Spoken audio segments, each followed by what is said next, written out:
अभिजीत दीप के होता उसमें ही पड़ जाते। अभिजीत दीप के हाँ उसमें भी पड़ जाते, बिल्कुल टारगेट था। मतलब क्या विजेता दहिया भी टारगेट में था। अच्छा, हाँ इन लोगों की बस आया नहीं, हम जितने 3-4 दिन स्टार्टिंग के दिन आए तो वो आया नहीं। जिस दिन हम बंद हो गए तो उसके बाद वो आने लगा। ये हमारी किस्मत है। वहाँ उमर खालिद हो रहा है, वहाँ सरजिल इमाम हो रहा है, वहाँ आरएसएस मुर्दाबाद हो रही है, वहाँ ब्राह्मणवाद मुर्दाबाद चल रहा है, वहाँ डपली गैंग बज रही है, वहाँ हिजड़े नाच रहे। क्या हो रहा है वहाँ पे? कौन कह रहा है वहाँ पे शिक्षा के ऊपर बात हो रही है? विरोध में बात करेगा जो सनातन के विरोध में बात करेगा, या किसी भी तरीके से आतंकवादियों का समर्थन करेगा, या किसी भी तरीके से हिंदुत्व को सनातन को टारगेट करेगा, वो आज नहीं भले मुझे 10 साल बाद मिले, वो मार जरूर खाएगा। नमस्कार दोस्तों, मैं आपका भाई मनोज कुमार मिश्रा और आप देख रहे हैं जागो भारत लाइव न्यूज। अभी हमारे साथ एक भाई जुड़ चुके हैं जिनसे हम बात करेंगे। क्या नाम है भाई साहब आपका? शिवम प्रताप सिंह भाई। शिवम प्रताप सिंह जी। हाँ जी। अच्छा, एक बात बताइए कि आपने कॉकरोच जनता पार्टी के जो प्रवक्ता हैं सोमवीर मीणा, तो आपने क्यों मारा था? ऐसी शक्ल पसंद नहीं थी उसकी। मतलब अगर आपको भाई मैं सही बताऊं तो मेरे को सबसे पहले ये पता भी नहीं था ये श्याम मीरा सिंह है। जब ये पिट गया, इसमें 6-7 घूसे पड़ गए, तब बाद में मुझे पता लगा। अच्छा तो तब मेरे को लगा कि चलो भाई वेस्ट नहीं गया मेरा मारना। मतलब अगर आपको कोई पसंद है तो आप उसको मारो? हाँ बिल्कुल मार देंगे। ऐसा क्यों? अभिजीत दीप के होता उसमें ही पड़ जाते। अभिजीत दीप के हाँ उसमें भी पड़ जाते, बिल्कुल टारगेट था। मतलब क्या? विजेता दहिया भी टारगेट में था। अच्छा, हाँ इन लोगों की बस आया नहीं, हम जितने 3-4 दिन स्टार्टिंग के दिन आए तो वो आया नहीं। जिस दिन हम बंद हो गए तो उसके बाद वो आने लगा। ये हमारी किस्मत है। अच्छा, उन लोगों को आप पसंद क्यों नहीं करते? ऐसा की कमी क्या है? कमी भाई बस मैं ये बताऊं, मुझे शक्ल ही पसंद नहीं है इनकी। ये मुझे ऑन रोड भी मिल जाएंगे ना कहीं, मैं ऑन रोड भी मारूंगा इन्हें। आपकी भावना आज नहीं तो कल, नहीं तो परसों, कभी तो टकराएंगे। बहुत छोटी दुनिया, कहीं ना कहीं तो टकराएंगे। तो आपकी भावना हाथ हो गई थी क्या उस समय? भावना वाली बात नहीं है। सबसे पहले भाई जो देश के विरोध में बात करेगा, जो सनातन के विरोध में बात करेगा, या किसी भी तरीके से आतंकवादियों का समर्थन करेगा, या किसी भी तरीके से हिंदुत्व को सनातन को टारगेट करेगा, वो आज नहीं भले मुझे 10 साल बाद मिले, वो मार जरूर खाएगा। ये हमारा फोकस है। नीट पेपर लीक हुआ उसके अरे कहाँ से नीट पेपर लीक की बात हो रही है?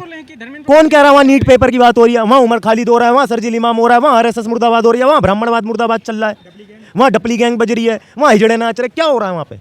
कौन कह रहा है वहाँ पे शिक्षा के ऊपर बात हो रही है? अरे तुम शिक्षा व्यवस्था में बात करो, बिल्कुल करो, हम साथ हैं। तुम्हें अगर कोई नेता पसंद नहीं है, तुम उसके लिए इस्तीफा मांग रहे हो, बहुत अच्छी बात है कि तुम सिस्टम पे आवाज उठा रहे हो। लेकिन तुम सिस्टम की आड़ पे देश को तोड़ने की बात करोगे, ऐसा रैप्टा बजा देंगे कान में कि कम से कम 2 दिन तक तो सुनाई नहीं आएगी और 3 दिन सिकाई करनी पड़ जाएगी।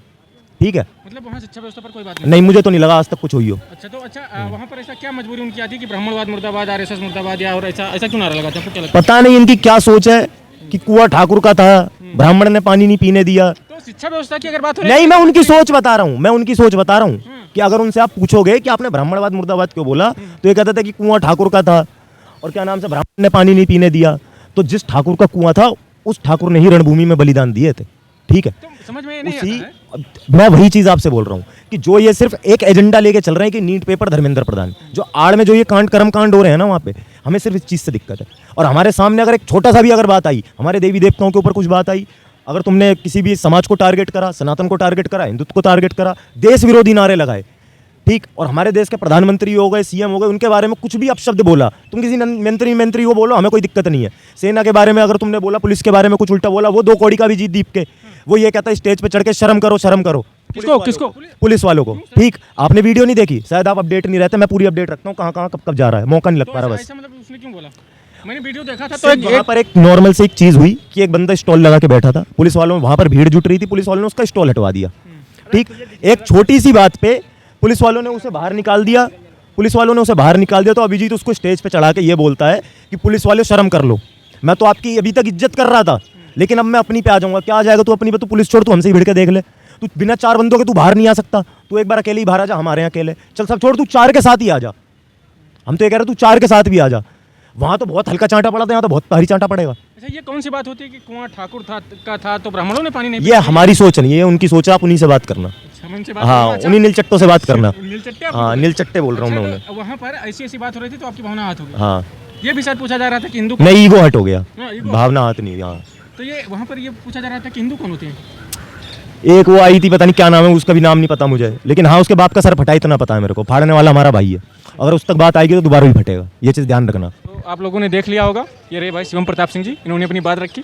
अब आप लोग कमेंट सेक्शन में अपनी प्रतिक्रिया जरूर दीजिएगा। धन्यवाद।